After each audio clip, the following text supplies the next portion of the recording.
Welcome back to Switchcast Live. I'm your host, Doug Tabbitt, and Switchcast is the automotive-related podcast, sometimes tangentially related, where we are searching for the truth and the humor in the car industry. And we've got a lot of funny stuff and some crazy lies to unpack tonight in the automotive industry. It happens. Yes, here at Switchcast, it is automotive wisdom with a side of sarcasm, or vice versa, depending on the week. I feel like it's mostly the inverse, but we at least make sure there's some education. Listen, it's whatever you want. We got some cool news stories tonight. Our headline is, of course, Trucker Stole a Lamborghini. That's a fun one we're going to talk about tonight. The car was recovered, but spoiler alert, I probably should have said that. But we're going to get some automotive news first and do our thing. Thank you for joining us. Whether you're listening later on the audio podcast or you're joining us live on YouTube, Facebook, or Instagram, if you are the latter, go ahead and throw your comments and questions in the discussion flow of wherever you're watching live. We do enjoy interacting with you as time permits, and if we can't interact with you, there's other people who will. Discussion section gets a little spicy sometimes, but we love it. It's good for the algorithms. That's what they say. Any publicity is good publicity, right? Right. Interaction is good interaction. Right. Yeah. One of the most depressing things and wonderful things at the same time that I saw this week is a McLaren F1 is up for sale via RM Sotheby's private client sales. So it's not an auction. The car is one of the lowest mileage ones known in existence with just 457 miles. That's a crime. Yes. The car sold back in 2021 for around $21 million, I believe. Ooh. And the estimate is, of course, north of $20 million. That's basically just all they said, which is just incredibly depressing. That is so far gone. It's like not even on the radar. It's like I will never, not even come close. I've gotten to breathe the same air that has touched a McLaren F1 on like 2 occasions, and that's probably fine enough. I thought about touching them, but it was very much frowned upon. So I've been charting my net worth relative to a Ferrari F50 to see if I'm getting closer to or farther away from owning one, and currently I've been getting farther. Well, in the last 15 years, I've gotten farther away, which is depressing because I've done pretty okay, but the Ferrari F50 has outpaced all of my earnings. Lots of hours, lots of making deals, lots of risks, and an F50 earns more money than I do just by existing. I wish I was that cool. But I have not charted my net worth relative to a McLaren F1. I think it'd be like putting a grain of rice next to like a boulder or something. I don't know. I think it'd be cool, though, to see like at what point in history I was the smallest fraction of a McLaren F, like the closest possibly. Like if I mortgaged everything, I could put X amount down on it. Did they go down? They went down for a little bit. Like how much were they originally? Well, imported to the U.S. after duties and taxes were paid through Ameritech in Connecticut, it was $1,131,120 delivered new. Okay. To the U.S., give or take. Yeah. They did go down from there, though, because that Rapper Dudes one sold for like $600,000. But that was then, and this is now. I didn't have 600K when they were 600K. Yeah. In other news, a Tesla Cybertruck Foundation Series sold for $136,000 this week on P-Car Market. Apparently, these things are dropping fast or I'm totally clueless, because I remember just a few weeks ago, there was all these Cyber Beasts selling at Mannheim. There was one that sold for like $244,000. Oh, man. So maybe I don't know what the difference is between the Foundation and the Cyber Beast, but I can't imagine it's $100,000 worth of options or value, or I don't know. Is it like a better battery or? There's an extra motor that makes it more powerful, I think is about it. Gotcha. So another $100,000. Nope. I think My guess is now that they've figured out the whole pedal business of, did you see those stories, how there was like a stop sale? There's like a rivet that they needed to fix, yeah. Yeah, because they just glued on a decorative piece that when it comes off, potentially wedges the accelerator in the like full-on position. So basically the same problem that people with old cars have with their floor mats sliding up. Yeah, 100%. Yep. Yeah. Yep. So, I think a lot of those are going to start getting delivered now. I've heard on the internet that it's only been to like California and Texas, but as they keep coming out, people are going to get less interested. Probably. It is a good party trick, though. If you have lots of money and you want to take one to a party, like they are popular. Everybody wants to see the angle truck that a third grader designed. And I don't mean to be unkind to people who have smart third graders. I'm sorry, kindergartner. Yeah. In other related news, I drove not a Tesla in fully autonomous mode today. Ah, okay. Maybe if you're Borat, I drove the car. I was actually in the passenger seat, but somebody wanted to show me all the features. But honestly, it's cool from a tech perspective, and it's neat what it can do. But it was like riding with my grandma. It was so apprehensive about everything, and just like, yeah. Which I think I'd prefer cautious. Autonomous cars be apprehensive to do anything. I guess, but as another driver around it, that would be really frustrating.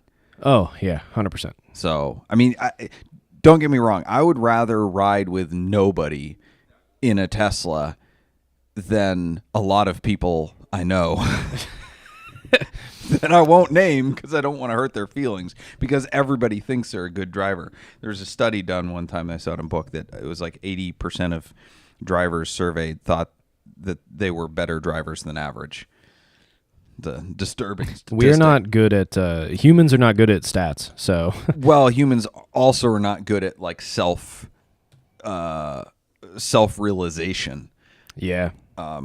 Yes, but I feel like for the Tesla to excite car guys, they need to have different like avatars or whatever that you can pick, like with a video game, like different characters, right? So when you get in, be like, I'm not driving, but I don't want to ride with grandma. I want to ride with mom late for school. Or if you want a really smooth professional ride, I want to select limo driver. Or the Stig. Or Cannonballer. Or like you want to get really adventurous, you could do Nissan Altima with a 400 credit score. Hold on for dear life. Well, don't hold on. Don't touch the steering wheel. It's got at least one donut. They'd have to install oh crap handles on the driver's side. The license plate immediately falls off as soon as you select that mode. But on the way to lunch, though, before I didn't not drive this Tesla, I was driving a 79 911 hot rod that makes incredible noises and burns a little bit of oil, and so it smells oily and all the right things. And I was thinking, like, I just had this moment where I was accelerating through second gear and hearing the resonance of the engine, and I'm like, I don't think life gets better than this. And then I went all philosophical. I was like, well, it definitely does, but I feel like it's much, much harder at any point in our life for things to get better. We have to work really hard at it. And then I got kind of depressed because I'm like, it's very, very easy for things to get worse, especially when they're good. When you're out driving a nice car and your life is at peace, it's like all the chaos that's happening in some of my friends' worlds. I'm like, at any moment this could change. But there's no at any moment our life could get exponentially better. That doesn't happen by accident. That takes a lot of work. At any moment it could get a lot worse. So it's you turned something beautiful into something incredibly depressing, Doug. Sorry. That's the way my mind works. I mean, mine too, I get it, but that's not edifying, educating, that's just depressing. Maybe but also it's entertaining. I mean, this is real life, right? I don't know. So anyway, back to EVs. I do have a confession though. I do really like. There's an EV that I really like. What is it? Two, actually. So one of them is the Fisker coupe thing. Or not Fisker, Karma, because Fisker made Karma and then they sold off. Yeah. Almost went broke, but got bailed out and sold their first company off, which now Fisker is on the verge of bankruptcy again. Interesting news. Henrik Fisker, the founder of both Fisker and Fisker. Yeah, Fisker it's the same 1 guy. and Fisker 2. Yeah. It's like the Lordstown Motors situation. Well, maybe. I didn't dig into it enough to allege that. It seems like the first company sold off more legitimately, and they're still doing things. Karma is still around. The Karma Caveo is a beautiful, beautiful car. It's like the Lexus LC500 on steroids. I would totally buy that and friggin' LS swap it. So kudos to their designers. I think amazing, amazing job. But Henrik Fisker, who is the founder of the first and second Fisker Automotive, is put his $35 million house for sale in California, which the article that I read noted is more than the entire market capitalization of the company. Oh. So Yikes. maybe he's trying to bail out his own company.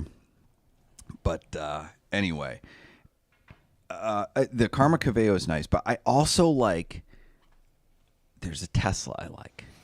What? I think the Tesla P90X or whatever it's called, the CrossFit Tesla, P90X, isn't that CrossFit?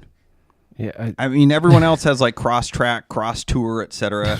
Tesla should lean into this. They should call it the CrossFit. They could change the stereotype of Tesla buyers. Like meatheads buy Teslas, not Vipers. They're not just for vegans. What an advertising tagline. They're not just for vegans. I mean, Elon has alienated a lot of his left of center politically buyers who previously were all about Tesla because of the environmental thing. They're now anti-Elon because of Twitter/X, that whole debacle, right? So they've put him on the cancel list. So he might as well just like go for the forever Trumpers and be like, yeah, Teslas are cool for bodybuilders and burger eaters. Like, Burger eater. come on.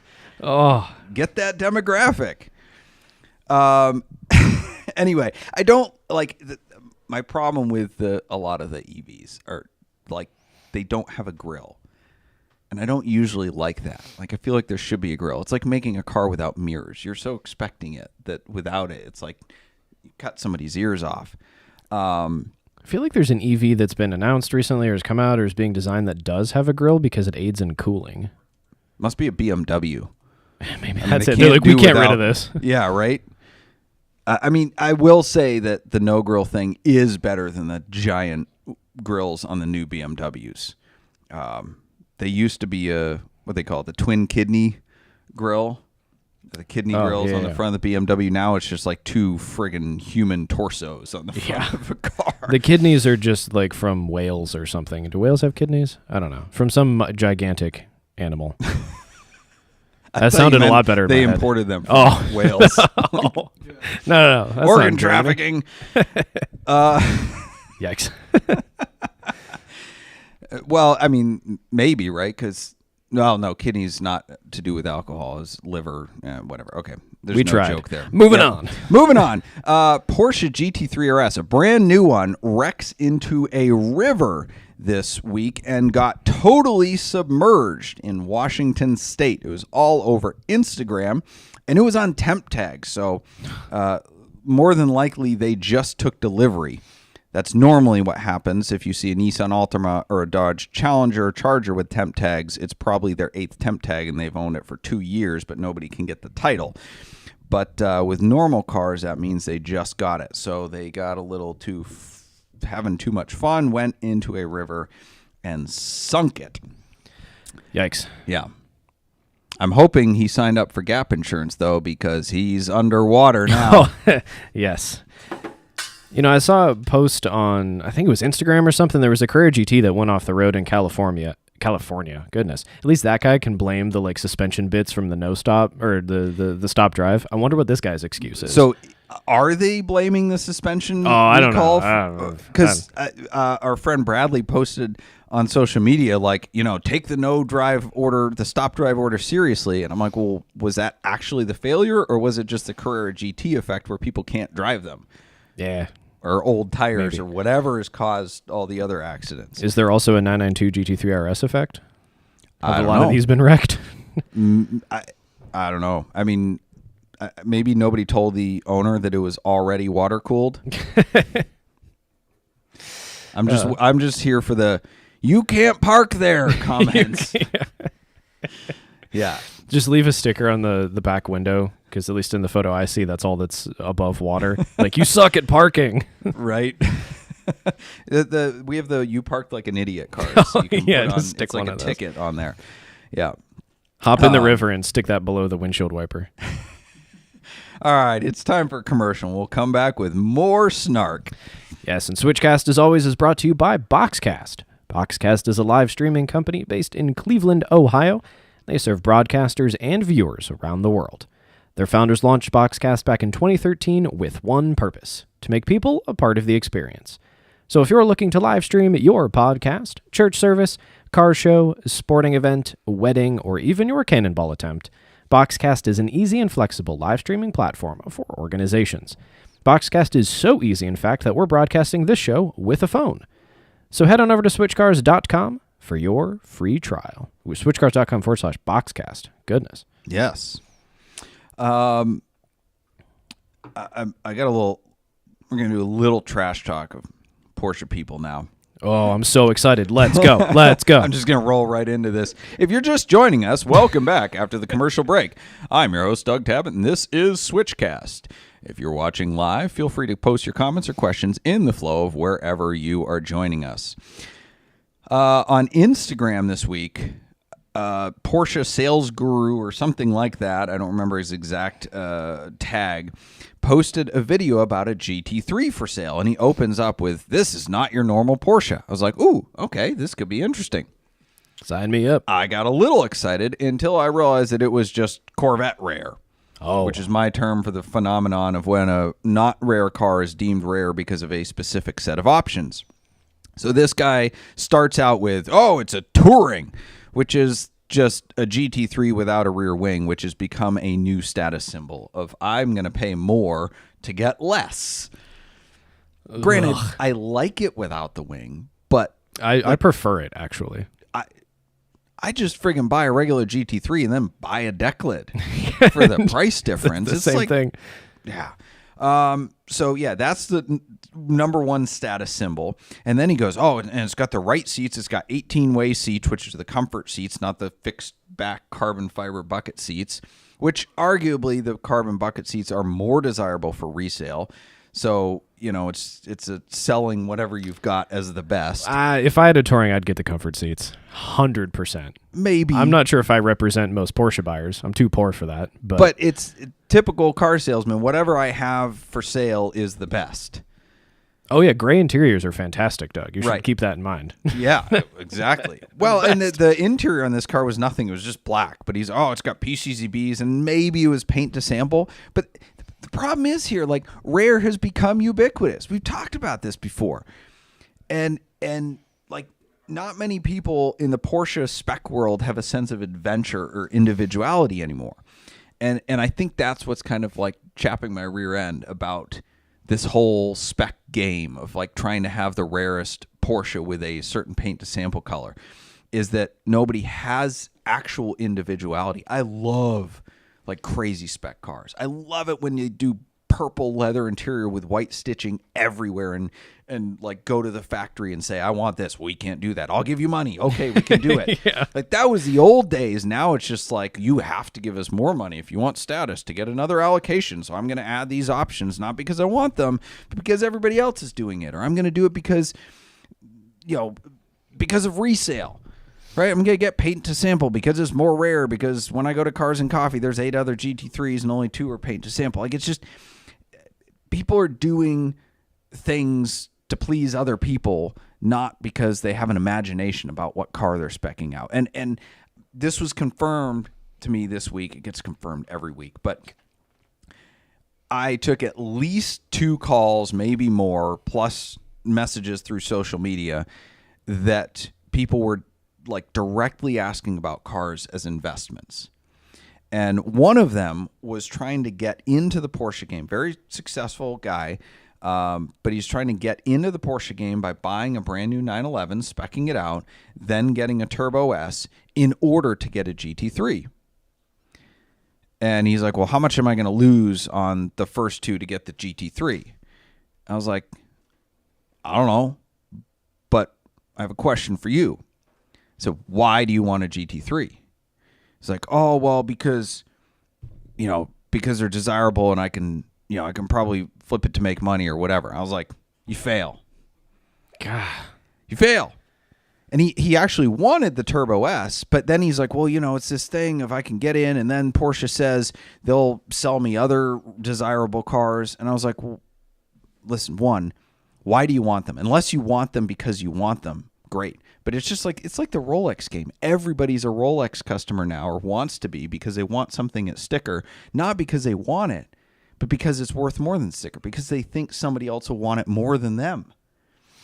And I told him, I was like, listen, you're too late in the game anyway. It's like walking into a Rolex store and going, I want to be a great customer. Sorry, we have 100 people in line already that are VIP customers, both at the Porsche dealer and the Rolex dealer, that have been playing this game for 20 years and spending millions and millions of dollars.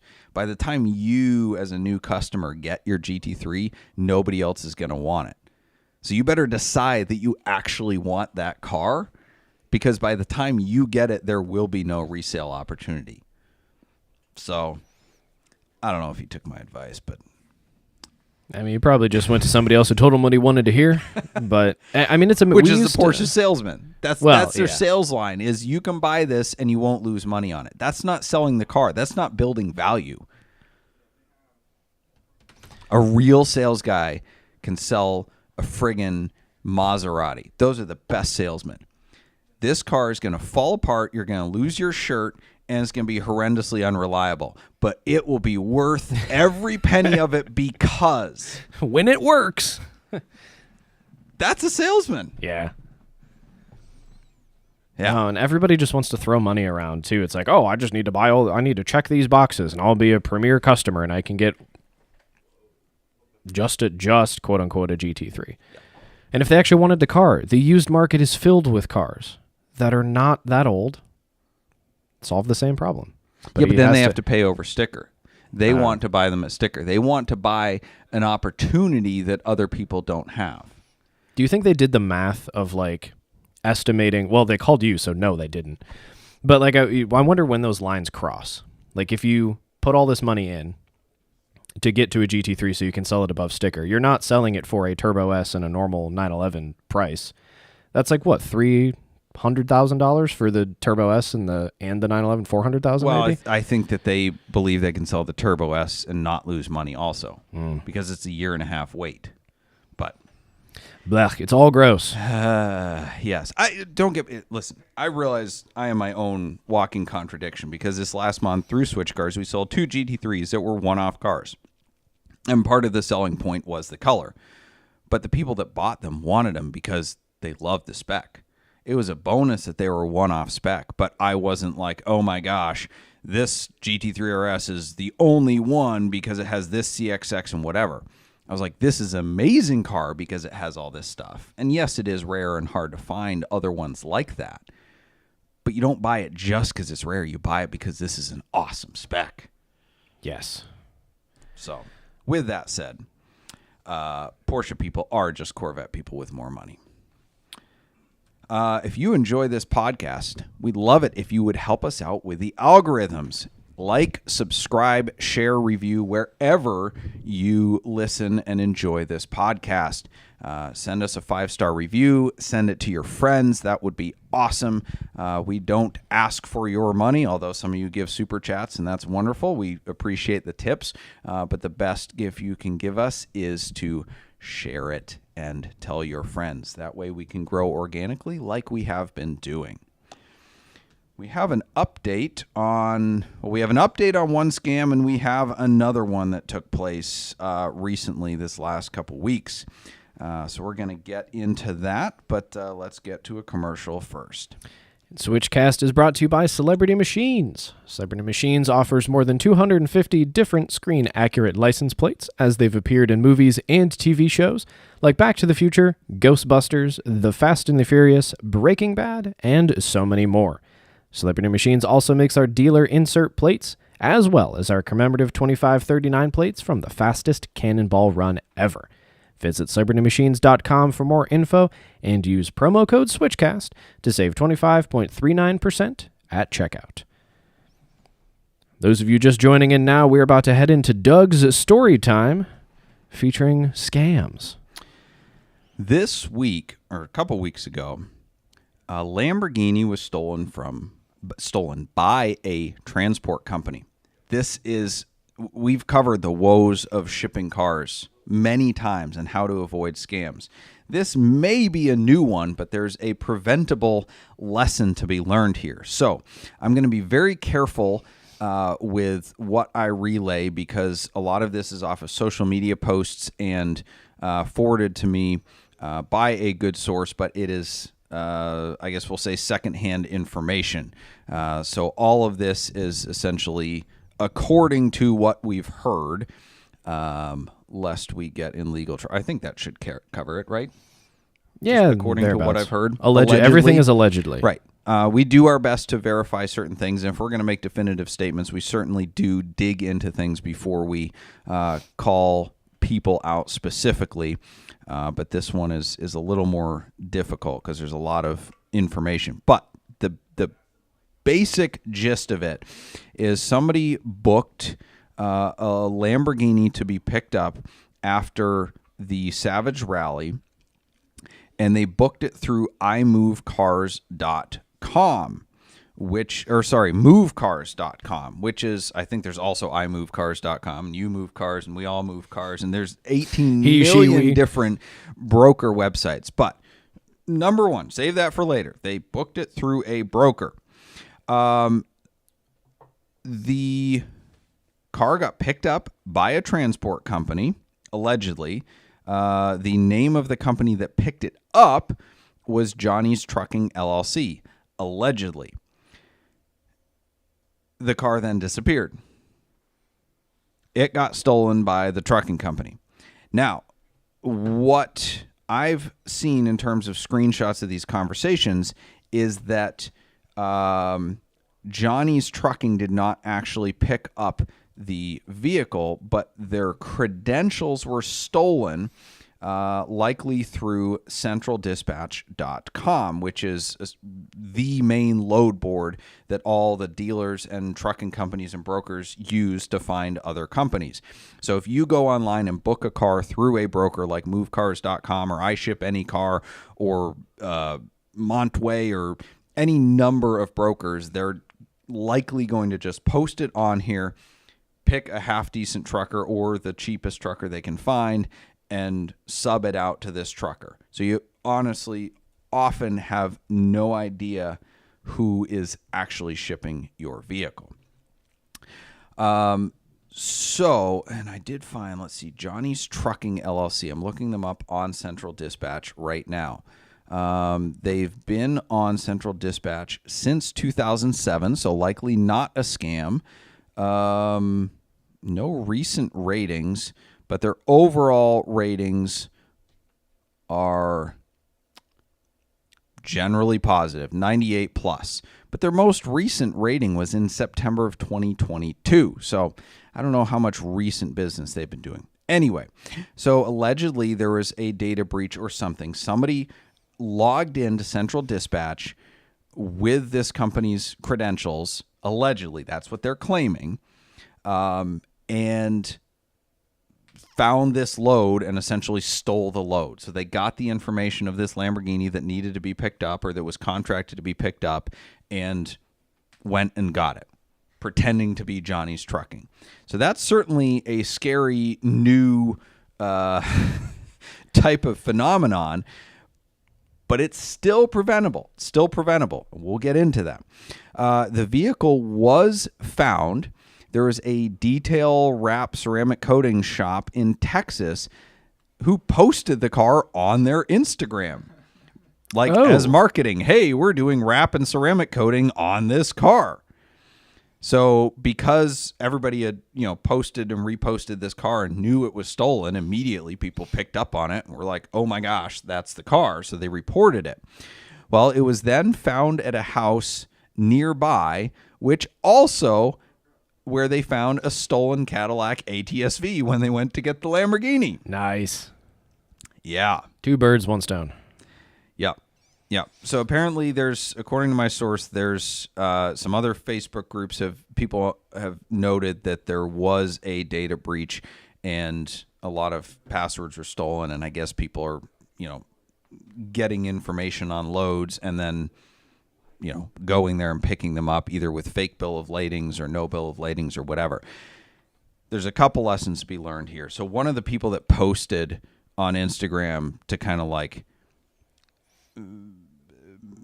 make the one broker site look bad was just another broker.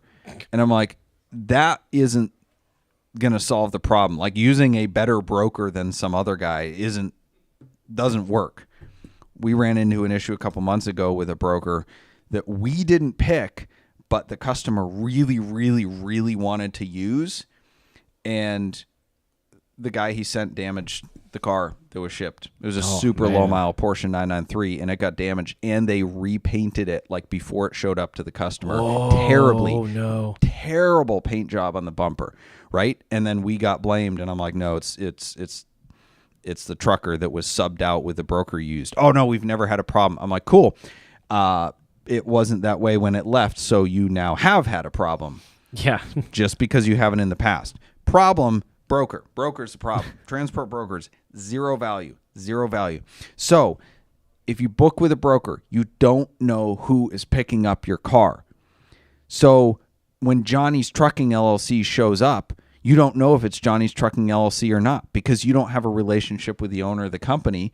You haven't gotten a text from the owner saying, hey, we're coming to pick up your car, right?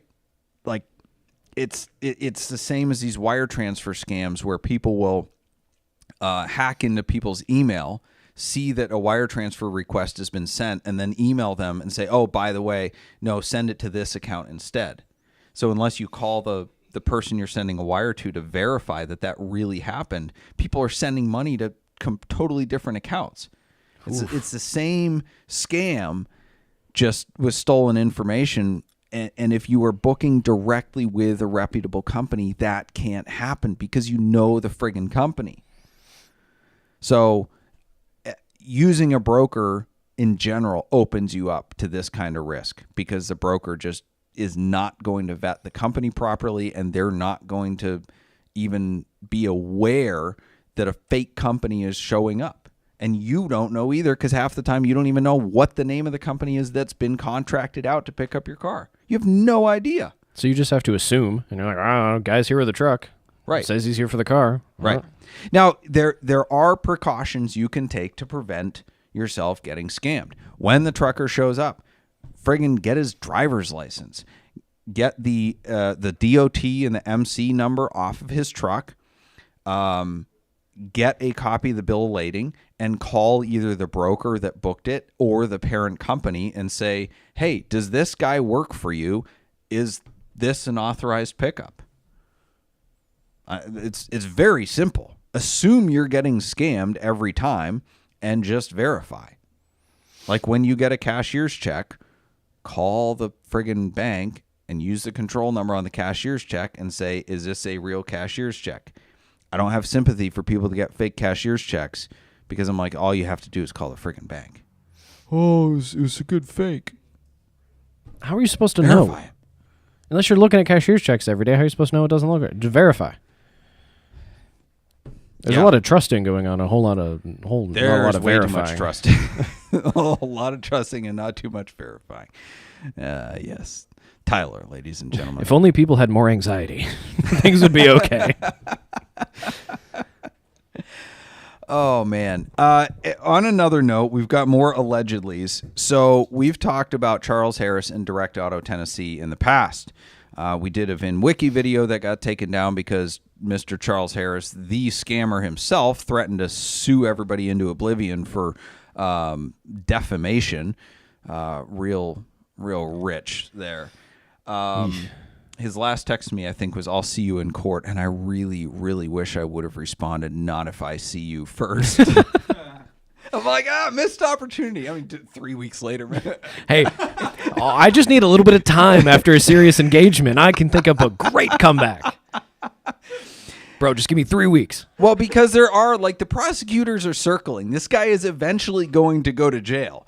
But in the meantime, he's supposedly running more scams. So the most recent one, now, again, we don't know that he was the perpetrator of this scam, but he was involved.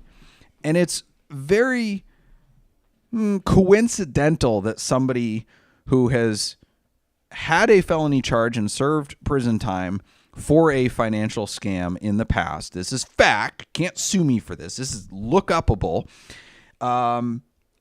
and somebody who has stolen a bunch of money from people and delivered cars without titles or sold cars which had liens on titles and did not pay them off, also verified fact by more and more people, they're coming out of the woodworks, then is involved in the sale of a Porsche GT3 where somebody is out $125,000.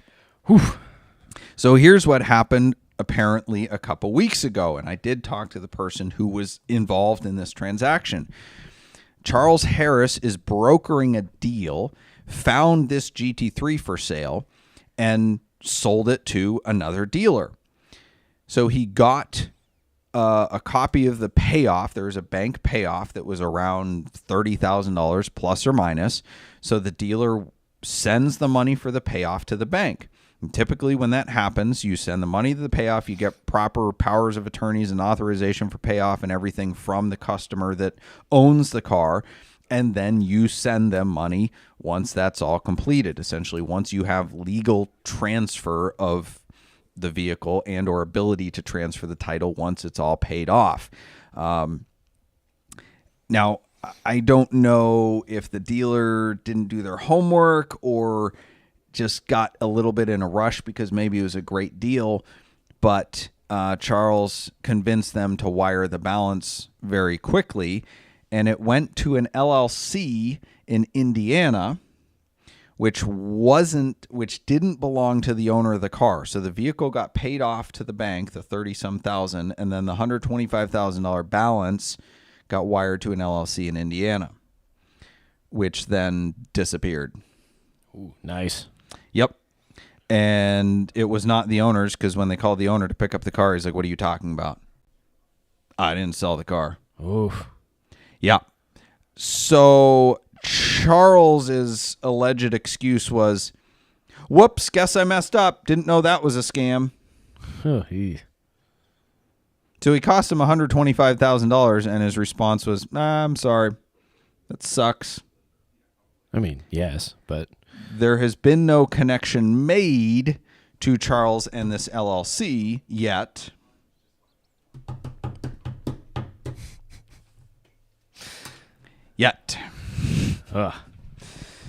But gee, it just keeps happening. And I heard of 2 more people recently that bought cars in 2022 from Direct Auto Tennessee / Charles Harris, which still have liens on them.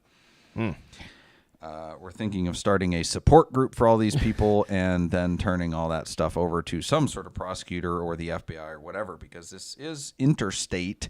So I think it would be federal wire fraud charges.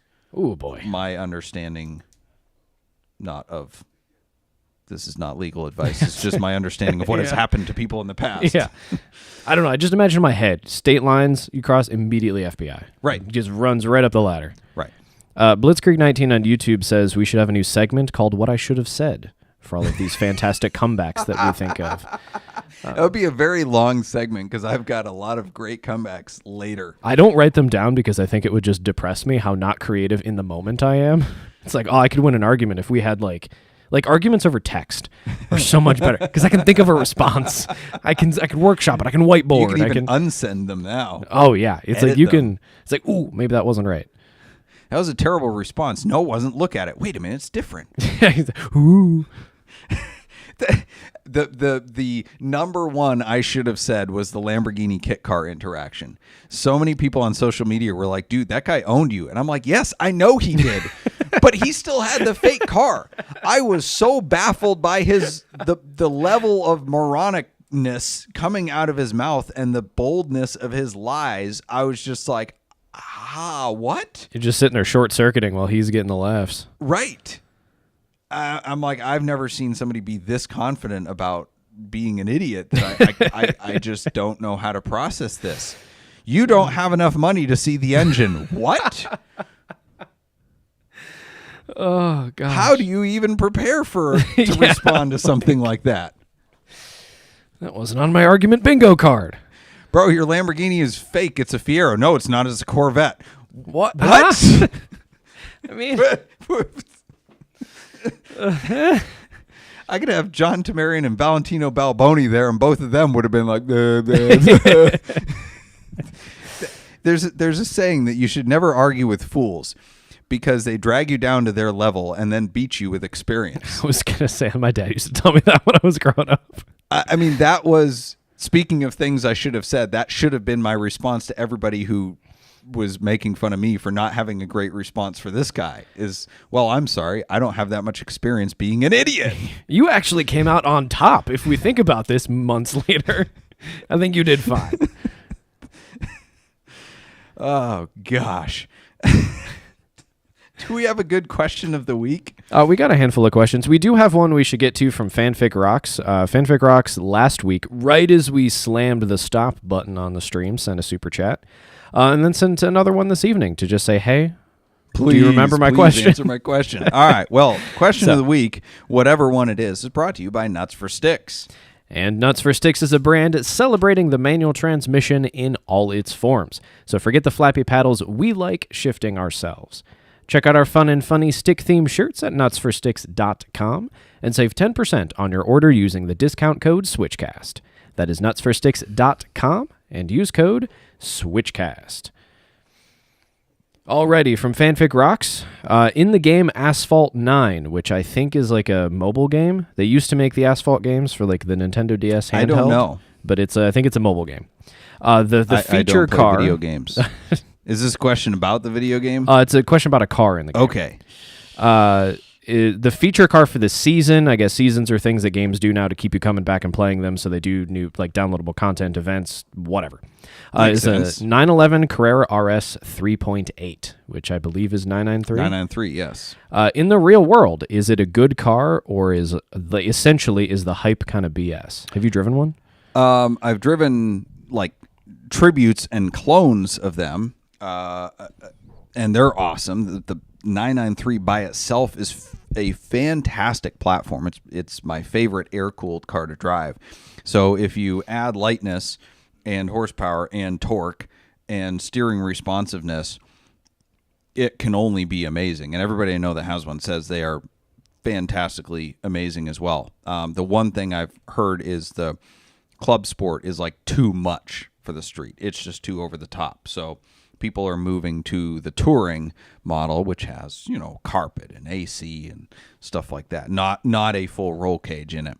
But yeah, it is one of my grail cars, kind of. I mean, any sort of special 993, like a roof CTR2 or a 993 Carrera RS, anything like that.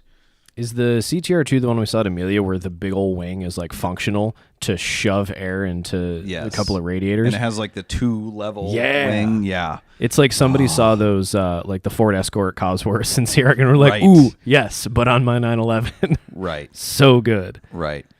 The rest of the questions we're going to do in bonus round because the props and flops of the week may be a wee bit of discussion. So we're going to keep things moving here, and we're going to go to the props and flops. I know it sounds early, but these are not quick hitters. Yes, and props and flops, like they are every week, are brought to you by Switch Cars. And Switch Cars is the enthusiast's dealership where we buy, sell, consign, service, and store only cars that we like ourselves. So check out our handpicked inventory at switchcars.com. And Doug, what is our pick of the week? 2006 997 Carrera S, midnight blue over sea blue interior with the sport seats. Oh, May sound familiar to some of you. Well, that's because our name is Switch Cars. The guy bought it back in February, didn't even get it off the temp tags, and traded it back in for another car. nice. Yep, love it. It's a fantastic spec. Probably a one of one, super rare. Our flop of the week. This may be controversial. Stay with me. New York may be reducing speed limits to 10 or 20 miles per hour within the city if they get control of the budget. So they're proposing a law. I think it actually did pass since I read this article. I think April 21st, I believe it passed. So New York will be adjusting their speed limits down. Now, this is part of Sammy's Law, which was named after a 12-year-old who was killed by a vehicle. Now, hang with me here. I'm not trying to be insensitive here or stomp on anyone's grave, because anytime somebody dies in an accident, it is awful. But I'm reading the articles surrounding this, and it's difficult not to be cynical. So,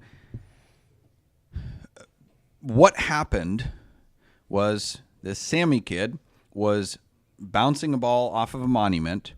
The ball rolled into the street, and he went out to get it. So supposedly drivers going one way stopped, and a driver going the other way sped up to make a traffic light and ran him over, which caused his death. Now, the driver was not charged with anything. He did lose his license for 6 months, but he was not charged.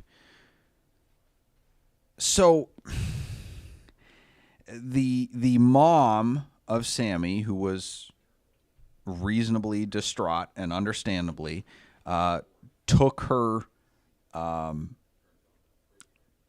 sadness and turned it into action, we'll say. She wanted to pass a law to reduce speed limits within the city. Because according to her, she said to the effect of, if the speed limit was 20 instead of 30, Sammy would still be alive. I don't think that's it. I'm sorry. According to one article about this, just 4 speeding tickets last August were issued in that precinct. 4. So either they're not enforcing the speed limit or nobody's speeding. So the speed thing isn't the problem. Maybe, just maybe, teaching your kid not to run out in the road after a ball is a thing. I learned that. I teach my kid that. Like, it's New York City. Cars have the right of way, and they're a lot bigger than you. Like, I don't believe that the difference between 25 and 20 is going to save a whole ton of lives. It's a difference of like 2 feet stopping distance. Now, maybe you can say, oh, well, that's the difference between hitting somebody and not. But, like... Yeah, I was terrified of the road growing up. And I was on like a very suburban side street, not a touch, but I was very scared of going even near the road. And I'm surprised, though, is it even possible to go faster than 10 miles an hour in New York City? That's also a very valid point. Like, what difference is this going to make? This is New York City. And it doesn't apply to roads with more than 3 lanes in each direction. So it's essentially like smaller lane roads, which there's always traffic and delivery trucks and everything and anything all the time. But it is this consistent narrative that, well, we just lower the speed limits, we'll save lives. And they initially lowered it from 30 to 25, and they said, well, that's not enough. Got to go more, 25 to 20, which at some point, just make it like 5 miles an hour, right? Like, if slower is safer, then just let's all walk. So one article, though, did say that in 2022, the U.S. saw the highest number of children killed by cars. But they didn't link it to speeding. I would allege that it's because kids are all walking around like zombies on their friggin' cell phones and not paying attention. Like, what year is that Pokemon craze? Where everybody, Pokemon Go? Go? Yeah. Did we look at the statistics for, pedestrians hit that year, No, but we probably should. I bet they're off the charts. Anyway, the biggest principle, the problem here in my eyes is the principle of making like generalized sweeping laws based off of one extreme situation or emotional plea from a singular scenario. If it's something that needs to be changed, if it's a real problem, it will present itself, over and over again. Now, there are statistics that say in certain cities where they have reduced the speed limit, it has reduced accidents. So, maybe that is a thing.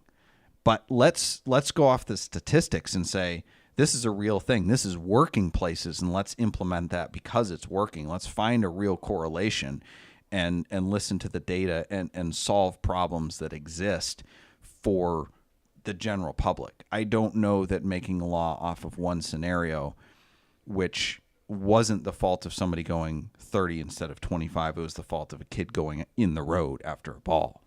Like, let's, the driver of the van that hit him has emotional damage. They could have lobbied for sweeping school reform where they teach parents how to parent their kids to not run out in the street. I don't know. I mean, you can look at it either different way, but Asphalt Serpent on YouTube says that everyone who drives an NYC now must have a carbon ceramic big brake kit.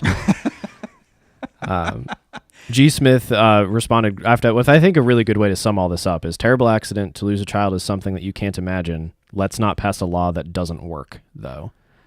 Yeah, and I thank you for summing it up well, because I am not trying. I cannot imagine this in any way, but if something like that happens to me, and let's say I make the mistake, right? I mean, riding dirt bikes or doing anything like that that's inherently dangerous. I don't want the world to change because something happens that was a mistake, but if it's an endemic problem, then let's talk about it. Let's find a solution for something that's happening over and over. But I would allege that people driving and or walking on their cell phones is far more dangerous than the difference between 20 and 30 miles an hour. It is getting infuriating how we talk about it almost every week, but like how much nobody in power is talking about that at all. So many other folks like us are talking about the cell phone while driving problem. So many people I know that aren't even car enthusiasts have noticed it. Yeah. But nobody seems to be doing anything. Yeah. Meanwhile, on the other side of the spectrum, Oklahoma Turnpike Authority raised speed limits in many sections from 75 miles an hour to 80 miles an hour. Woo! Let me tell you, it is not going to do one bit of difference until they get the slowpokes going 65 out of the left lane. Oklahoma is one of the worst states for left lane hogs. You could remove the speed limit entirely, and the average speed wouldn't change because you'd still have people going 65 in the left lane all of the time. Our prop of the week is Carvana. Ooh, time for a stock price check. I'm being stared at. Oh boy. Whoa. Yes. Carvana posted their first ever real profit, not pumped up profit. They actually made a net profit. They made money. And I am proud of them. As much as I predicted their demise, which I was still right because they did a voluntary bankruptcy, a debt restructuring of almost $1 billion. And if they didn't do that, they may have been bankrupt. However, despite having to pay $153 million in interest per quarter, they still made enough more than that they took home profit. This is incredible. It is really incredible, and I have to give them props for it. I like the business model of Carvana. I do. I think that is the future. I just don't like that it took them 12 plus years to make friggin' money, and in doing so, they've burned through billions and billions of dollars of investors' money, shareholders' money. Like, I don't like that culture of venture capitalists, of growth at all costs, of let's just spend money, invest, and somebody else foots the bill because we're going to go public, and the original investors make back all their money, and then the shareholders are left holding the bag on this bumpy road.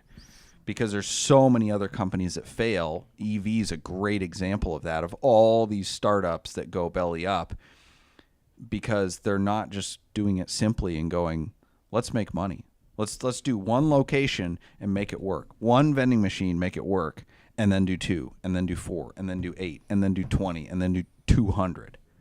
They could have made money in 2015 if they had done it that way. So props to Carvana for a turnaround.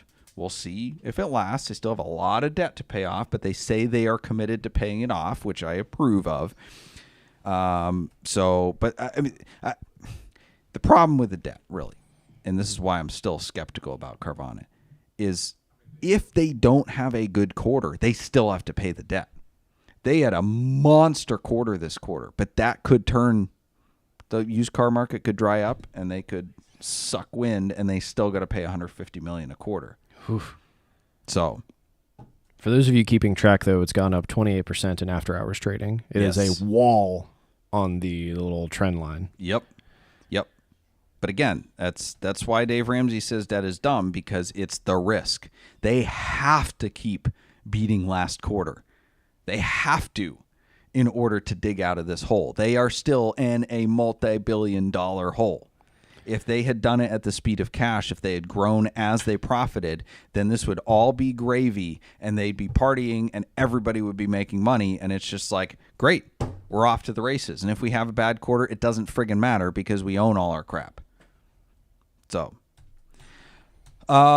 second prop of the week is Switch Cars. Woo! Yes, almost as long time coming as Carvana making a profit, Switch Cars has a new website. Huzzah! Yes, we've been profitable for a long time, but yes, we finally got a new website. It was about 6 years overdue. It is awesome. It was designed by our very own Ethan Huffnagel, producer extraordinaire and website builder. Let me make a caveat. I did not design it. I'm sorry. I developed it. You are correct. There was, yes. Evan Pickard did the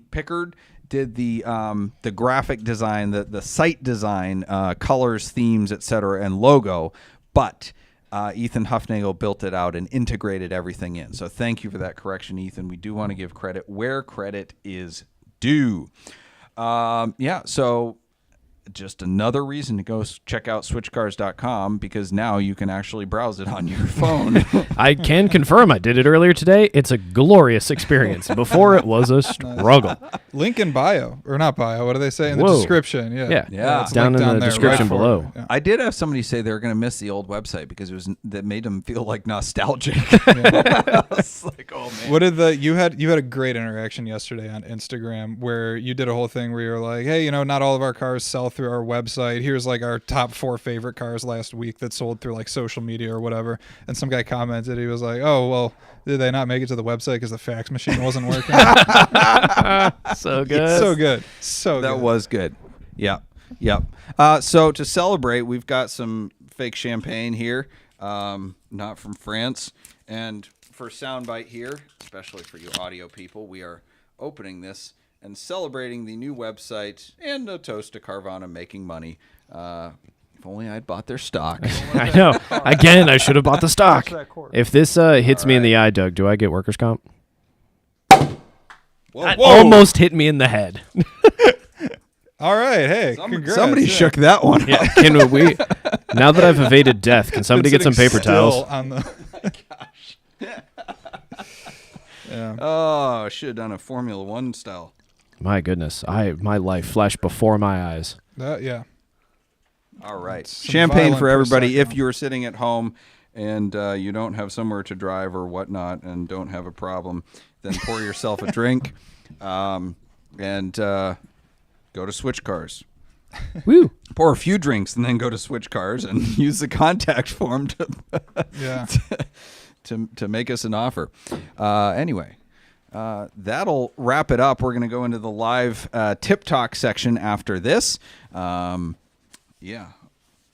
you to my co-host Tyler Sanders, our producer and website builder, Ethan Huffnagel. If you need a great website built or digital marketing, check out semdeck.com, semdeck.com. That's not a paid promotion. That is just a shout out for our boy. Thank you to our sponsors, Boxcast, Nuts for Sticks, Switch Cars, Celebrity Machines, Parallel Printworks, and Stephen Holm Woodworking. Our bumper music is provided by Emily and Ivory. You can stream their full album on Spotify or SoundCloud. This episode will be available next Monday in audio format wherever you listen to podcasts. Thank you for listening, and we'll see you next Wednesday at 8 p.m. as we look forward to edifying, educating, and entertaining you on the drive of your life. Cheers. Cheers. There's no satisfying Doug. clink There we here. go. It's a plastic boot. All right. Questions, comments. The Cannonball CC on YouTube says you should add a nostalgia button that takes you back to the old style. So That's brilliant. get on that, Ethan. Yeah. Let's do man. that. That'd be cool. You got to rebuild the whole thing in the old style now. I'm just gonna link the Wayback Machine. That's all I'm gonna do. Yeah. Let's not reinvent the wheel here, guys. I am covered in Prosecco. Yeah, that Yeah, was a violent pop we did there. Yes. Um, Alrighty. So S. Eugene asked last week, I believe, but I thought this was a good question. Why are leases actually more expensive now than when they came out in the mid-2000s? Well, why leases are more expensive now than they were pre-COVID is the real answer. Is that leases are better when cars are not selling well. Because I said Elise? what? Like the Lotus Elise? I thought he was talking about leases. No.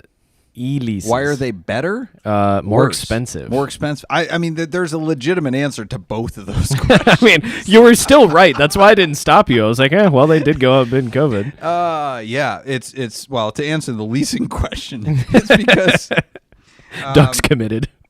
when they're not selling, manufacturers will buy down the rate, or they call it a money factor on a lease, and or pump up the residual. So we just had a crazy phenomenon with the Audi RS e-tron or whatever it is, that they could not sell them to save their lives. So they created this nutty lease that cost like nothing because it created this wicked high residual, and they were buying down the the capitalized price so that this lease was almost free. But the manufacturer's screwing themselves down the road because they have to buy it back at this residual that they've invented that is way above actual value. Yikes. So leasing is always the most expensive way to buy a car, but every now and then there is like a hack where a manufacturer creates a lease that's wicked cheap. But the last few years, manufacturers didn't have to try to sell cars. They were selling them way over sticker. So the leases were purposefully terrible because they wanted stuff off their books. They can sell it for cash and make a ton of money. And so like nobody was leasing because they sucked. So now what about Lotus Elises? why are they more expensive? Yeah, Well, are they adjusted for inflation? that's a good point. I'm going to have to do... I don't think they are. Lotus Elise... Because they're about $45,000 new, right? Yeah. And they're about 40 to 55 now for a good one. Yeah, maybe 60. So I think adjusted for inflation, they're actually less. But there's a reason that people are desiring those cars. One, there's almost nothing else like that on the market. It's a tin can with a 4-cylinder Toyota motor that looks like a hyper exotic. On the government website, $45,000 in 2002 when the Series 2 Elise came out is now $80,000 today. Yep. Okay. So they're not more. It's important. Still I a understand deal. the question, but it's an important data point to take into consideration because otherwise you have the phenomenon where people go, "Oh, I sold my Corvette for $3,000 back in 1970. It's worth it. Went to Bear Jackson for $100. I could have retired." Nope, you didn't even beat inflation. Yeah, it's Yeah, $3,000 then. You were making 50 cents an hour. So yeah. Well, and plus, I think the Elise, like we said it previously, like that car is never getting made again. It is a very special Correct. experience. Like, get one now. Right. Yeah, even new Lotuses are struggling to conform to either safety or emission standards. So the Elise is a brief moment in history where they snuck in this car that wasn't really a car that was awesome. That was like So really good. made in the like inspiration of Colin Chapman's philosophy of ad lightness. Yes. It was nothing. There's nothing to it. It's just a car, just a shell and a motor and a gearbox. Austin Williams 2 on Instagram asked, I just bought a 06 997. Any advice for maintenance? Yeah, before you buy it, get the bores scored, and check the IMS and the RMS and the AOS and the AFL-CIO and all that crap. As far as maintenance, yeah, I change the oil regularly, every 5,000 miles or less. That's one of the ways to prevent bore scoring. Use the proper oil. I think you want to use it with moly additives. Proper weight oil, depending on whether or not you're tracking it or not. If you are tracking it, you definitely want to get a deep sump oil pan and maybe an AccuSump sump as well, so you don't friggin' blow the car up under high G load. What else for maintenance? Don't take it through a laser wash. Water pumps. I warned you. Water pumps are kind of like an every 60,000 mile thing. Yeah, I don't know. Just keep up with it. There's nothing crazy other than trying not to blow it up. Yeah, it's really easy if you just don't have it explode. Right. So. Yeah. High mileage cars are usually better. If your car's low mileage, I would do more. Like I would Yeah. do something with the IMS, whether it's just installing the oil feed solution or, I don't know, if it's the second, non-serviceable bearing motor, then you can't really do anything without cracking the engine open. That's not worth it. But if you can do something about it, then you probably should. I'd also recommend I might get in trouble for this when I say things that are specific to cars. I think at this point, I know he has asked about 997, might want to do the fuel injectors. 996s, that is apparently becoming a potential contributor to bore scoring as they age, and with the ethanol in the fuels, it's like wearing out the injectors, so they spray weird. Gotcha. And so I have heard that as well. Yeah. If you're taking your engine out for really any reason, probably just slap some new injectors in. Right. Do you have to pull the engine to do injectors? You don't to do plugs and coils. Maybe not. I wouldn't My think you engine would. was out when mine were done, so I It just happened to be out. Yeah. yeah. Okay. Yeah. Cool. Good question. Thomas Trimble on YouTube tonight. Doug, if you were given the reins to Carvana, what would you do first? Ooh. Here we go. Andrew says, sell it. Yeah, they just had a great quarter. Valuation's way up. Right, Get yeah, out. I just made a bunch of money. That's a good question. So part of what I would do is what they are doing now, which is trying to aggressively pay down debt and reduce operating costs and increase their bottom line. Like, I think they're making good moves. One of the biggest things is I would do, and I know I think some of the Carvanas operate, some of the locations operate like as independent franchises. So Carvana as a corporation doesn't have control over how all of them operate, but I would get that ship under control, because there's a lot of bad press with checks bouncing, with vehicles not being delivered with titles, the extreme scenario where they sell a car that's been reported stolen. Like, I would not allow any of that shenaniganry to happen. Whether it's corporate controlled or whether they're franchises, I put in strict requirements, like a 2-strike policy, essentially.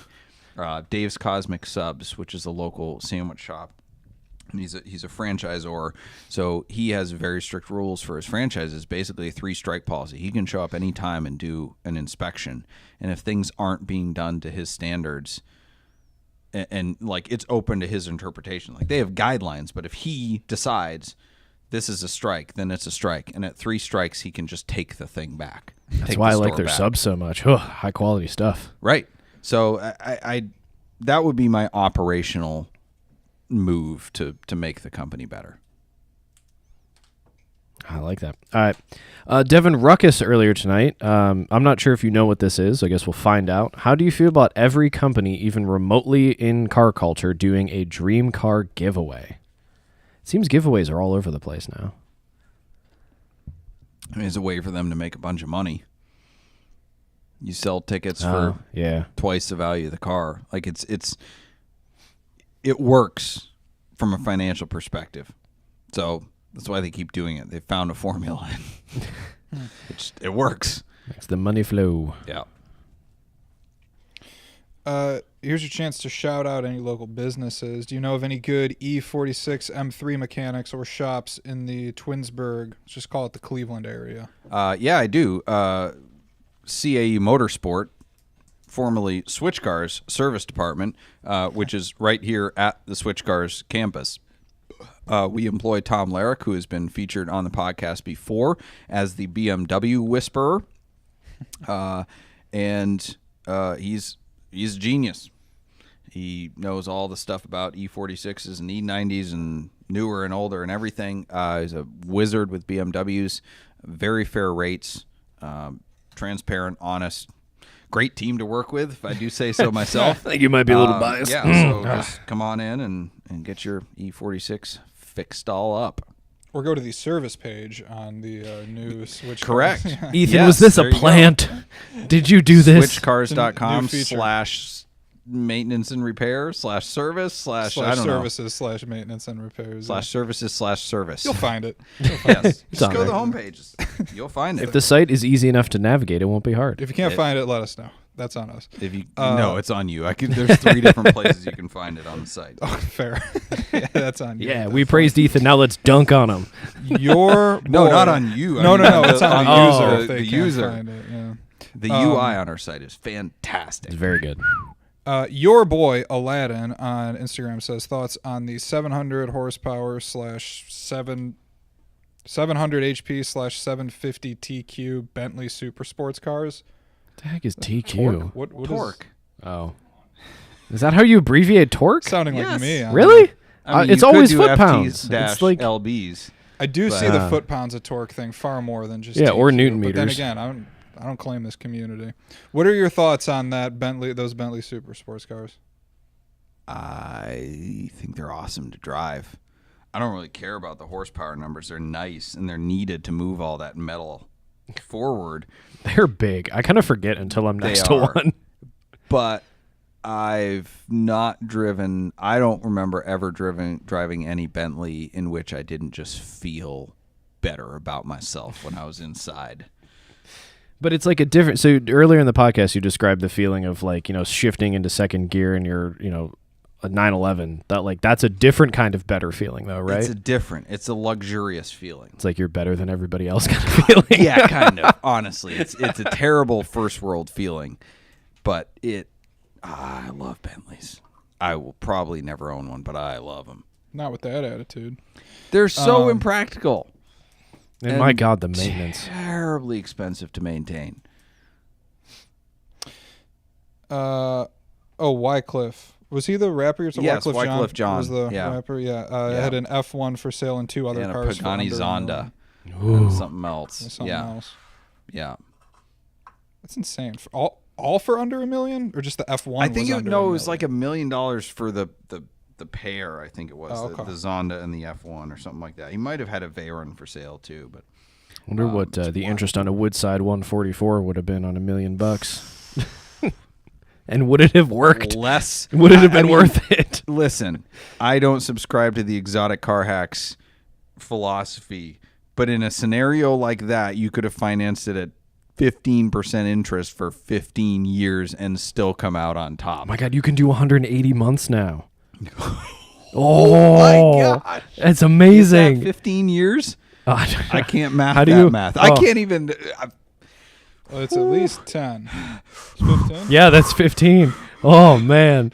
And they wonder why people have incredible anxiety in this world. Ooh, give me a quick quote. I want to see. Oh, no. Don't want to enter information. Just give me a calculator. Goodness gracious. No, thank you. I did look. It's basically an interest-only loan at that point. That's not even a real... You're never paying that off. That's like when Michael Scott buys a condo and he's like, I'm gonna die here. So what I love about Woodside's payment calculators, they don't tell you the interest rate. So let's say we wanted to buy, I don't know, $150,000 car at 180 months. It's crazy because their interest rates are actually competitive. There's no reason for them not to tell you, which they have to tell you anyway because of the truth in lending. But I'm saying for the calculator, like leases, so something like Putnam or Premier, their leases are not required to disclose interest rates because they're not considered standard loans, so they don't fall under the Truth in Lending Act. So you get some crazy money rates on leases.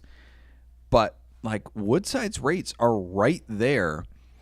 Like, okay, so I think we're around 9 or 9.5% is kind of the standard auto loan rate for a non-new car right now. So a credit union might give you 7.5 to 8%, but that might be on like a 2020 or newer.